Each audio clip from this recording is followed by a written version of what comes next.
آپ کی نمائندگی کرنے کا موقع ملے گا، نہیں ملا۔ چلیے، اللہ تعالیٰ کو منظور نہیں تھا، اور اللہ تعالیٰ کے سامنے ہم کون ہوتے ہیں۔ لیکن مجھے افسوس اس بات کا رہا کہ میں نے اس وقت جو بارہمولہ پارلیمانی حلقوں کے ووٹروں سے گزارش کی تھی،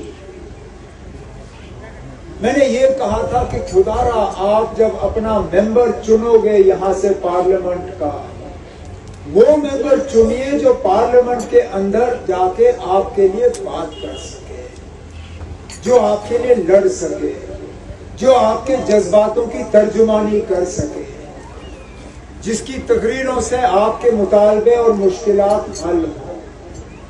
لیکن افسوس کی بات یہ ہے کہ یہاں ایک جذباتی کیمپین چلا، یہاں نوجوان اور خاص کر نوجوان اور ہماری مائیں بہنیں جو ہیں وہ جذبات میں بہہ گئے، اور نتیجہ یہ نکلا کہ آج اننت ناگ کی نمائندگی ہوتی ہے، آج پلوامہ کی نمائندگی ہوتی ہے، آج شوپیاں میں پارلیمنٹ کا ممبر ہے، آج سری نگر سے پارلیمنٹ کا ممبر ہے، گاندربل سے پارلیمنٹ کا ممبر ہے، بڑگام کے 4 اسمبلی حلقوں سے پارلیمنٹ کا ممبر ہے، لیکن آپ کا پارلیمنٹ ممبر نہیں ہے۔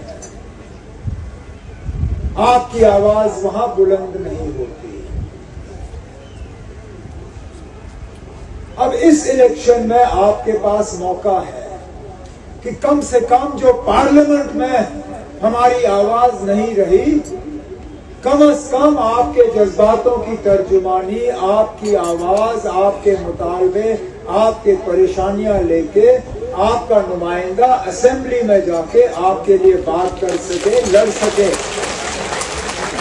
انشاءاللہ 8 اکتوبر کو حکومت بننے کے بعد وہاں منسٹر بن کے آپ کی نمائندگی کر سکے۔ لیکن اس کے لیے بہت ضروری ہے کہ ہم سوچ سمجھ کے اپنے ووٹ کا استعمال کریں۔ ہمیں تقسیم کرنے کی کوشش کی جائے گی، ہماری آواز کو یہاں کمزور کرنے کی کوشش کی جائے گی، ہمیں الگ الگ امیدواروں کے پیچھے جو ہے لگایا جانے کی کوشش کی جائے گی۔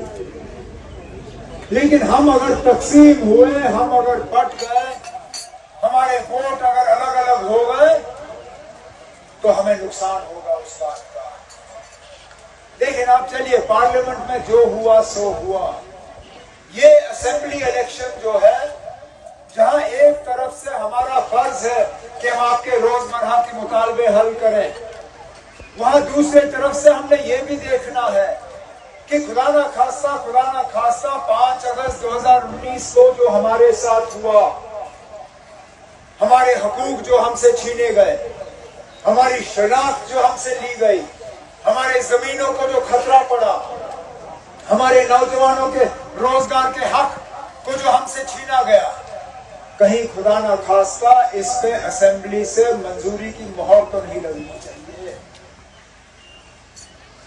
میرے ساتھیوں نے یہاں تقریر کی اور کہا یہ بی جے پی والے یہاں ووٹ کیوں مانگتے ہیں کہ امیدوار نہیں ہے۔ ان کے امیدوار اپنے سمبل میں نہیں ہوں گے، لیکن جگہ جگہ بی جے پی نے یہاں اپنے امیدوار کسی نہ کسی جو ہے تنظیم کے حوالے سے میدان میں اتارے ہوئے ہیں، کیونکہ ان کا مقصد یہ ہے کہ جموں کا سارا ووٹ جو ہے وہ بی جے پی کو ملے، کشمیر کا ووٹ جو ہے وہ تقسیم ہو جائے، اور کسی نہ کسی طرح بی جے پی کی حکومت بنے، اور اس حکومت کے ذریعے اسمبلی سے ایک ایسا ریزولوشن وہاں سے پاس ہو، قرارداد پاس ہو، جس کے تحت یہ کہا جائے کہ جموں کشمیر کے لوگ جو ہے 5 اگست کے فیصلے کو تسلیم کرتے ہیں، جموں کشمیر کے لوگ جو ہیں ان کو 370 نہیں چاہیے، جموں کشمیر کے لوگوں کو 35A نہیں چاہیے، جموں کشمیر کے لوگوں کو اپنی زمین پہ جو ہے نہیں چاہیے۔ جو ہوا جموں کشمیر کے لوگ اس کو پسند کرتے ہیں۔ اب اگر آپ رفیع آباد کے لوگ یہاں سے یہ پیغام بھیجنا چاہتے ہو باقی دنیا میں، نہیں تو کیا مجبوری تھی ان کو یہاں وہ آج ایک ڈیلیگیشن آیا ہے باہر کے یہ ایمبیسیوں سے،